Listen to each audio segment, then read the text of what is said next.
Hello friends, welcome to our channel. இன்னைக்கு நம்ம என்ன பார்க்க போகிறோம் அப்படின்னா, தமிழ்நாடு இன்ஜினியரிங் அட்மிஷன் 2026 வெயிட் பண்ணுற மாணவர்களுக்கான ஒரு முக்கியமான பதிவு தான் இது.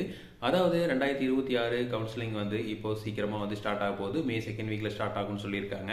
ஆனால் ரிசல்ட் பார்த்தீங்க அப்படின்னா மே 8லேருந்து மே 4 வந்து வரக்க போகுது அப்படின்னு நிறையா வந்து நியூஸஸ் வந்து வந்துட்டு இருக்கு. ஸோ இது வந்து உண்மைத்தன்மை இன்னும் இது வரைக்கும் நமக்கு வந்து தெளிவாக அஃபீஷியலான இன்ஃபர்மேஷன் வரல. இருந்தாலும் வந்து மே 4 வந்து ரிசல்ட் வரக்கூடிய வாய்ப்புகள் அதிகமாக இருக்குது அப்படிங்கிற மாதிரிலாம் சொல்கிறாங்க. பட் அது எந்த அளவுக்கு உண்மை அப்படிங்கிறது தெரியாது.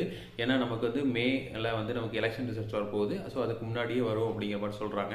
ஸோ அது எந்த வகையில் உண்மை அப்படிங்கிறது நமக்கு தேவையில்லை. பட் ஆனால் வந்து என்னென்னா, நம்ம வந்து கவுன்சிலிங்கில் நம்ம எந்த கட் ஆஃப் வாங்குவோம், அதுக்கப்புறம் பார்த்தீங்க அப்படின்னா எந்த லெவலில் எந்த ரவுண்ட் கவுன்சிலிங்கில் போவோம் அப்படிங்கிறத வந்து நம்ம தெரிஞ்சுக்க வேண்டிய அவசியமாக இருக்குது. ஸோ மெயினாக பார்த்தீங்க அப்படின்னா நம்ம மேக்ஸிமம் டிஎன்இஏ 3 ரவுண்டில் வந்து முடிச்சிடுறாங்க. ஆனாலும் வந்து எவ்வளோ பேர் அப்ளை பண்ணுறாங்க, எந்த கட் ஆஃபில் அதிக நபர்கள் வாங்கியிருக்காங்கிறத பொறுத்து கட் ஆஃப் மார்க்கு, அந்த ரவுண்டு மார்க் எல்லாமே வந்து மாறுபடும்.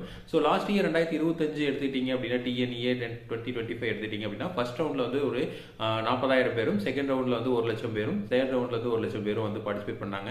கிட்டத்தட்ட வந்து 2,40,000 சீட்ஸ் வந்து அந்த கவுன்சிலிங் வந்து பார்ட்டிசிபேட் பண்ணாங்க.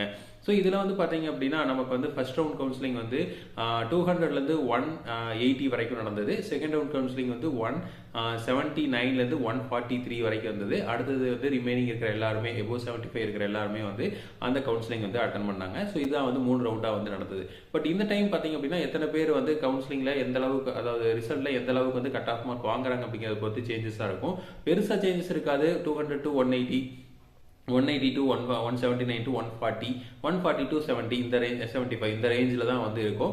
மெயினாக வந்து எத்தனை பேர் அப்ளை பண்ணுறாங்க அப்படிங்கிறத பொறுத்து தான் வந்து இந்த சேஞ்சஸ் எல்லாமே இருக்கும். ஸோ இப்போ ஃபர்ஸ்ட் ரவுண்டில் இருக்கிற மாணவர்கள் வந்து பார்த்தீங்க அப்படின்னா இப்போவே வந்து சாய்ஸ் லாக்குக்கு என்னென்ன காலேஜஸ் பார்க்குறோம் அப்படிங்கிற எல்லாமே எழுதி வச்சுக்கோங்க. மெயினாக வந்து நம்ம கட் ஆஃப் எவ்வளோ வருங்கிறது உங்களுக்கே ஒரு அப்ராக்சிமேட்டாக தெரியும். ஸோ எல்லாருமே வந்து பார்த்தீங்க அப்படின்னா ப்ளஸ் ஆர் மைனஸ் ஒரு 10 to 20 மார்க்ஸ் தான் வந்து உங்களுக்கு வந்து கட் ஆஃப் அதிகமோ கம்மியோ ஆகிறதுக்கு வாய்ப்புகள் இருக்குது. ஏன்னா வந்து நம்ம எப்படி எழுதியிருக்கோம் அப்படிங்கிறத கண்டிப்பாக உங்களுக்கு தெரியும். ஸோ அதை பேஸ் பண்ணி கட் ஆஃப் மார்க் எவ்வளோ வரும் அப்படிங்கிறது இப்போயே கால்குலேட் பண்ணி வச்சுக்கோங்க. ஸோ கடைசி டைமில் நீங்கள் இதெல்லாம் பண்ணிட்டு இருந்தீங்க அப்படின்னா உங்களுக்கு வந்து நிறையா காலேஜஸ் வந்து மிஸ்மேட்ச் ஆகிறக்கோ இல்லை வந்து நீங்கள் நினச்ச காலேஜ் கிடைக்காம போகிறக்கோ சான்சஸ் நிறையா இருக்குது. ஸோ அதனால் வந்து ப்ரீவியஸ் இயர் கட் ஆஃபையும் வந்து கொஞ்சம் செக் பண்ணி பாருங்கள். ஸோ இந்த டைம் கட் ஆஃப் வந்து எந்த ரேஞ்சில் வருது, ரேங்கிங் எந்த ரேஞ்சில் வருதுங்கிறத பார்த்தா இன்னும் தெளிவாக தெரியும். இருந்தாலும் வந்து நம்ம சேனல்லே லாஸ்ட் இயர் கட் ஆஃப்லாம் வந்து போட்டிருக்கோம். ஸோ இப்போ ஃபார் எக்ஸாம்பிள் ஒரு பிஹெச்டி ஐடெக் எடுத்துட்டீங்க அப்படின்னா இவ்வளோ சீட் இவ்வளோ மினிமம் கட் ஆஃபில் தான் கிடைக்கும். பிஹெச்டி டெக் எடுத்துட்டீங்கன்னா இந்த அளவுக்கு தான் கிடைக்கும். அண்ணா யூனிவர்சிட்டி எடுத்துட்டீங்கன்னா இந்த அளவுக்கு தான் கிடைக்கும் அப்படிங்கிற மாதிரி வீடியோஸ் நிறையா வந்து போட்டிருக்கோம். ஸோ அதையெல்லாம் ரெஃபர் பண்ணி பாருங்கள்.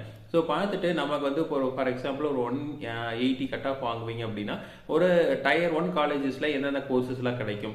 இதே வந்து நான் 190க்கு மேலே எடுப்பேன் அப்படின்னா இந்த காலேஜஸில் என்னென்ன கோர்சஸ் கிடைக்கும். இப்போ இல்லை 170 தான் எடுப்பேன், இல்லை 160 தான் எடுப்பேன் அப்படின்னா டயர் 1 காலேஜஸில் ஏதாவது வந்து யூனிக்கான கோர்சஸ் வந்து கிடைக்குமா, இல்லை வந்து எனக்கு டயர் 2 காலேஜஸில் ஒரு டாப் கோர்ஸ் கிடைக்குமா, அந்த மாதிரி வந்து நீங்கள் நிறையா வந்து என்ன பண்ணிக்கணும் அப்படின்னா மேட்ரிக்ஸ் மாதிரி போட்டு அதுக்கப்புறம் வந்து சாய்ஸ் லாக் வந்து எழுதி வச்சுக்கணும். ஸோ அப்படி எழுதி வச்சிங்க அப்படின்னா தான் வந்து இப்போவே வந்து நல்லாயிருக்கும்.